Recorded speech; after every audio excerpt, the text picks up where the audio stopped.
service clubs that already exist, making alliances, using their extensive networks into their communities to get the word out. You, sir, do you have anything to add to that? Well, it also like you might know some people who could be interested. Like I really reach personally to certain women and tell them if they are interested in a camp, and this has happened like in the past camp. Thank you. Any other panelists want to answer that one question? Specific outreach. Okay. Can I make a suggestion? Please, Ben. Cora.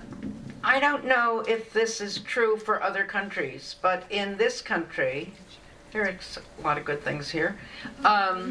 In our magazines, there are pages of very small ads under the heading Summer Camp.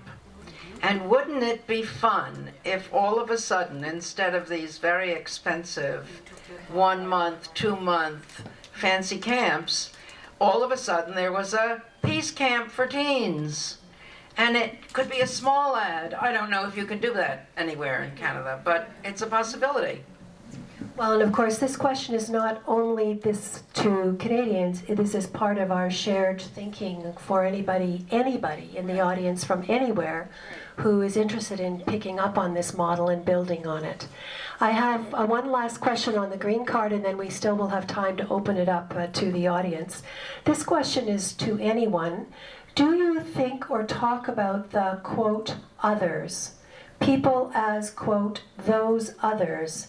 It seems it is easier to dismiss or harm them.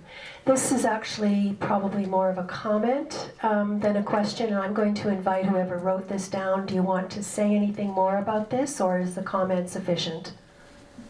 Okay. Well, yes, I made it. I was just wondering. Could you come to the mic, please, so everybody can hear you? And could you keep your response brief, please? All right. It has been my experience that a lot of people have been targeted. I think back, for example, in Rwanda, the genocide between the Hutu and the Tutsis, how they were divided, how they were told to think of the other group. And this was people that were actually intermarried, and then they were told the others were considered cockroaches. We talk about all kinds of people. We talk about the gays and the lesbians as others. We talk about the black people as others, or the poor people. And it's a way of dismissing. So thinking of ourselves as one humanity, it's easier to, it's harder to hurt ourselves. It's easier to hurt others. So, Thank you for that comment. Betty?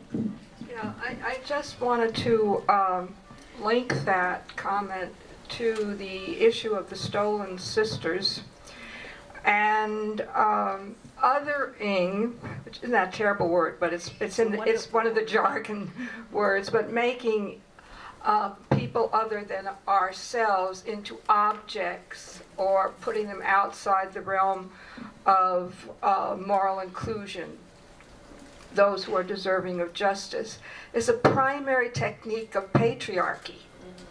Patriarchy holds us in sway largely by dividing us up. It's not just men and women. It's all differentiations, and it's all on some sort of hierarchy.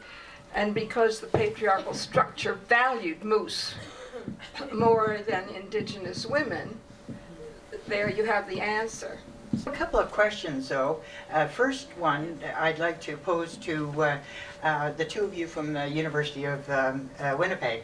As someone who's spent decades working on the problems surrounding feminism and militarism and patriarchy fostered and reinforced through popular culture, I'm delighted that Girl Guides and others are thinking about rewriting lyrics in ways that will support women or raise consciousness about the need for more women to be included in the political process.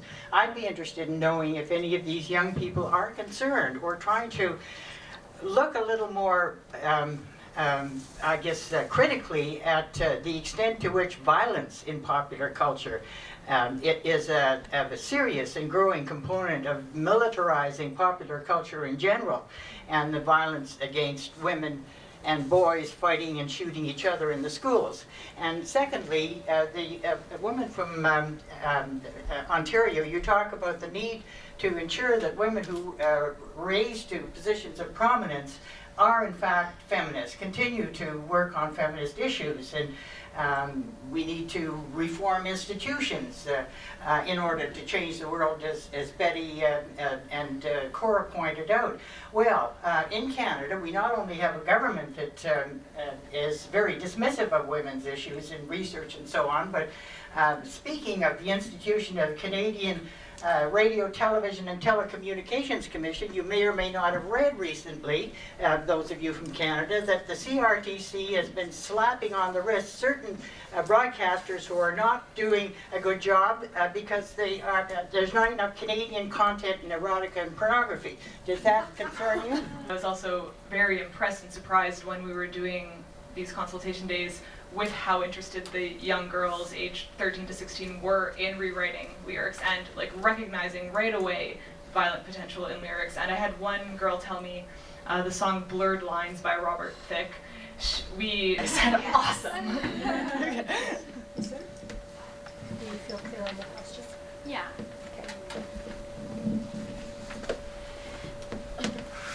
Well, my answer is yes, but it's also on different levels as well. It's in the media, it's in the politics, it's just everywhere. And there has to be, I don't want to use the word revolution, but we can really use it, a feminist revolution in which we actually create another system or we implement our own feminist values in the system. Because yeah, women who are in power are not really doing the right job, in my opinion.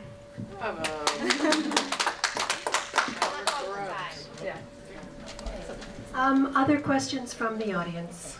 They can be general, they can be specific, and please give your name and your country. Anna Grimaldi Colomer. I represent Pride, Pacific Rim Institute for Development and Education. I live in Puerto Rico. My question is, how do you relate to the many other groups of girls that are here, like Girls Learn International, on forming a global coalition of what you're doing, because there's many, many groups, and I don't see sometimes the coordination of the groups and shared learning. And second of all, what global platforms are you using? For example, you know, My World, I haven't heard mention of global platforms and structure that you're relating to on different peace movements and different human rights education.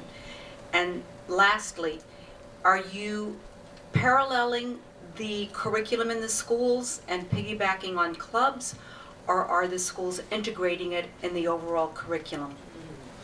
I'm just not whether we want to build a global platform. We would not all be in this room together if we did not want to build a global platform. That is clearly a shared goal. So let's go with the goal in a go-forward way and give any specifics that come to mind as to what you are doing or would like to be doing. And who wants to start?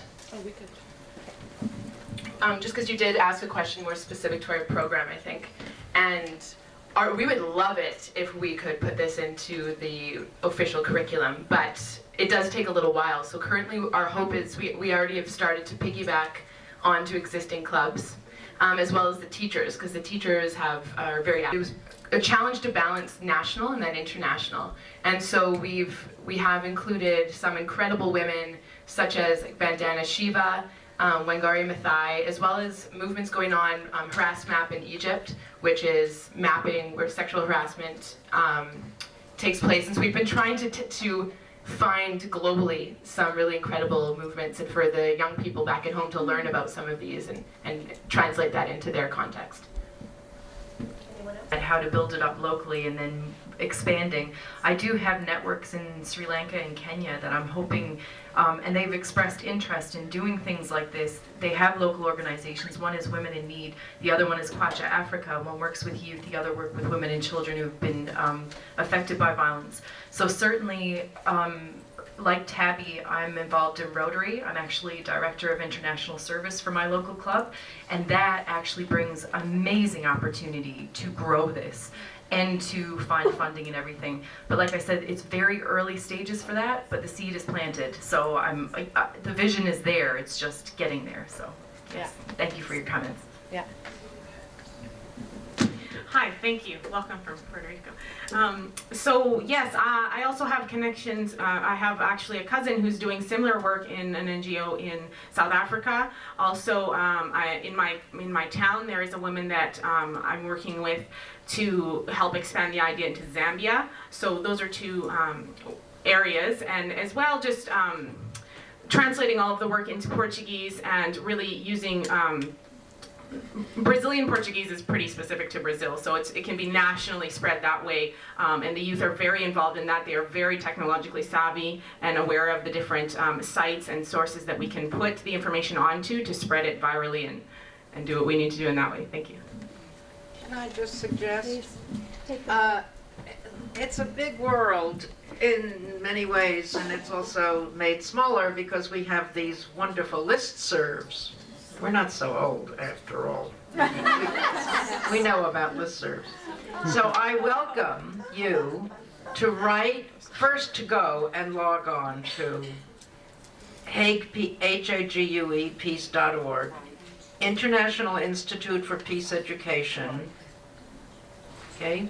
Those are two big listservs. Global Campaign for Peace Education. I always forget the exact website address. You can Google it. But you can Google it. You've got 3 things to Google. And you are welcome to write, to send, to notify, to use them.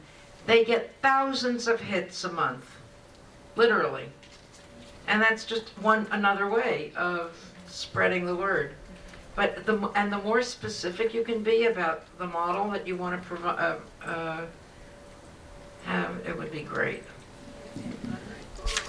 Strongly support Cora's suggestion, and building on that, I think it would be wonderful if one of you could in fact attend an International Institute on Peace Education, which is an intensive global experience of people from all over the world who are doing peace education.